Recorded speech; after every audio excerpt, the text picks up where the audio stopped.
Olá, graça e paz, seja muito bem-vindo mais uma vez ao meu canal. Desde já, sim, eu te agradeço por você já ter se inscrito, ter curtido e ter compartilhado essa mensagem.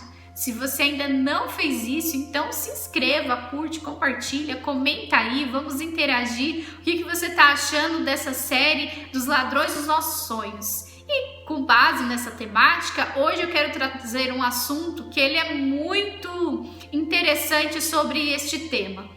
É o medo.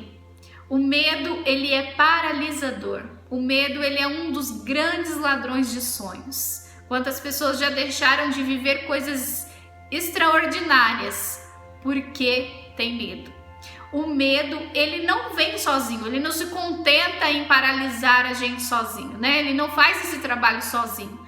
Ele normalmente traz um companheiro chamado desânimo.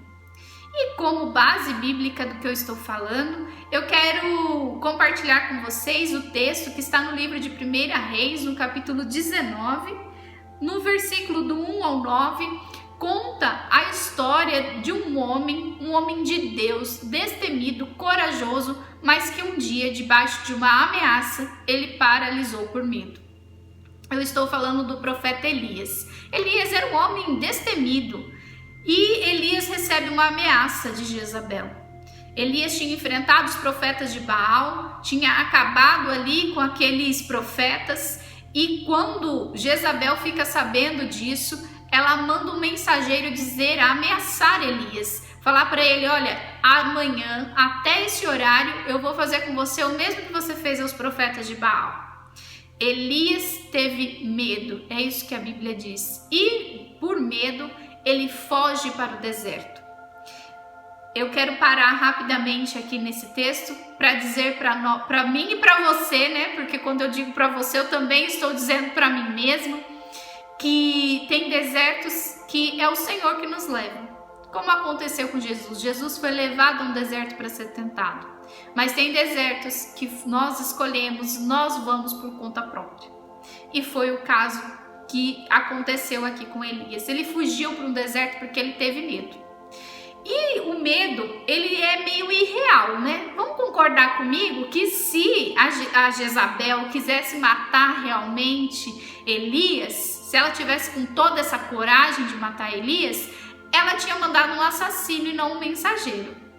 E ele fugiu ali para o deserto e depois de caminhar um grande período no deserto, ele se sentou ali, achou uma árvore, sentou embaixo dela e ele fez uma oração.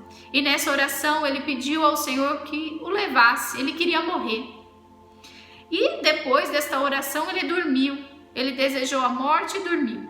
Enquanto ele dormia, Deus enviou um anjo, o anjo o acorda, o anjo prepara um alimento para ele, traz um alimento para ele e fala assim: Elias, se alimente.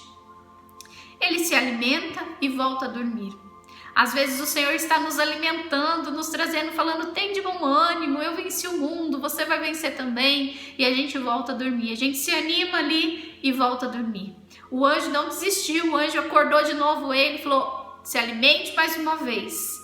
E ele se alimentou e se sentiu um pouco melhor, e o anjo disse para ele, falou: se coloque de pé e siga, tem muita coisa ainda para você viver.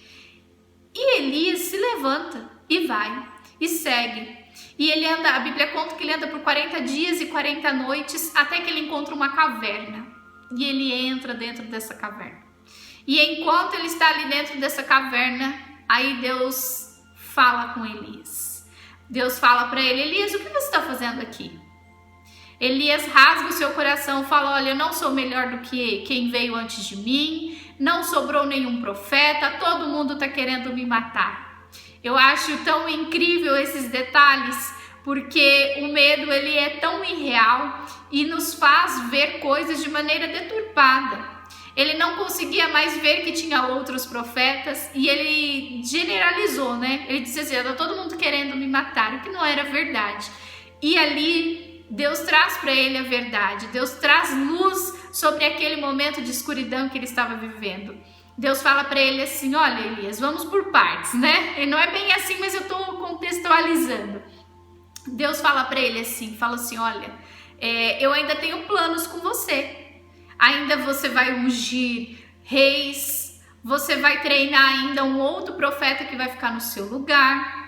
E a respeito de ter sobrado só você, não é verdade, ainda tem 7.000 que sobraram.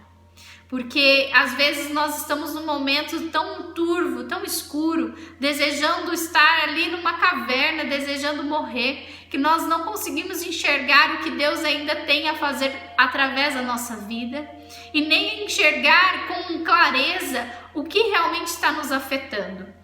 Elias queria morrer por causa da ameaça de uma pessoa e ele estava generalizando como se todo mundo quisesse matá-lo. Às vezes, porque uma área da nossa vida não está boa, nós queremos desistir de tudo, generalizando como se nada mais valesse a pena. E Deus traz isso para a vida de Elias, essa clareza para Elias. Depois dessa conversa que Elias tem com Deus, que ele tem uma experiência de ver Deus, de falar com Deus, de sentir a presença de Deus, ele se levanta e segue. E o capítulo seguinte já conta a continuação, né? Traz a continuação da história de Elias, Elias se encontrando com Eliseu e colocando sua capa sobre ele, Eliseu abandonando ali o que era sua profissão para seguir Elias e continuar o legado de Elias. O final da história de Elias é o que mais me encanta, porque em 2 Reis, no capítulo 2, Elias foi arrebatado.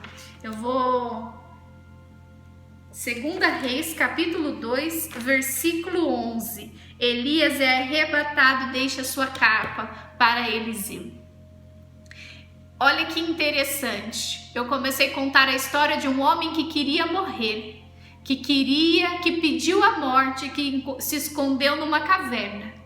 Mas depois de um encontro com o Senhor, depois de ser alimentado por um anjo, ele ainda ungiu o rei, ele ainda fez um sucessor, alguém para ficar no lugar dele, e ele teve uma experiência que pouquíssimos tiveram na Bíblia.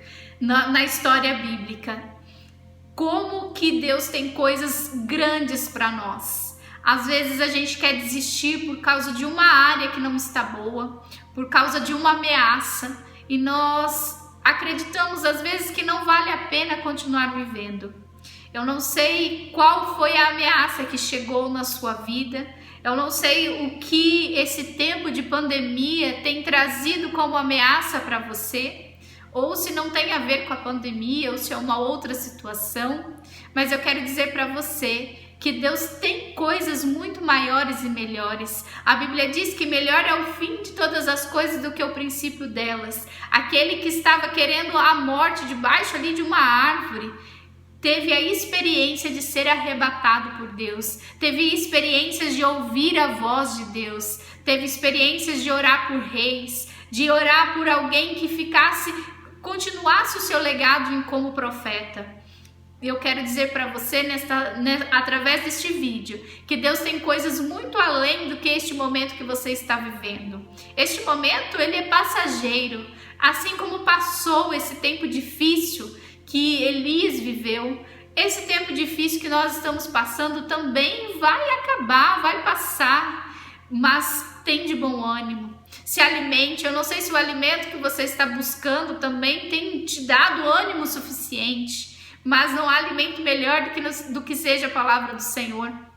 Que você seja alimentado através deste vídeo. Não desanime das promessas que Deus tem sobre a sua vida.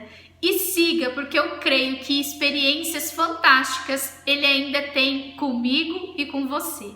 Eu agradeço você ter continuado comigo até o final do vídeo e até o próximo vídeo, até a próxima quinta-feira. Que Deus abençoe e que esse vídeo continue falando ao seu coração.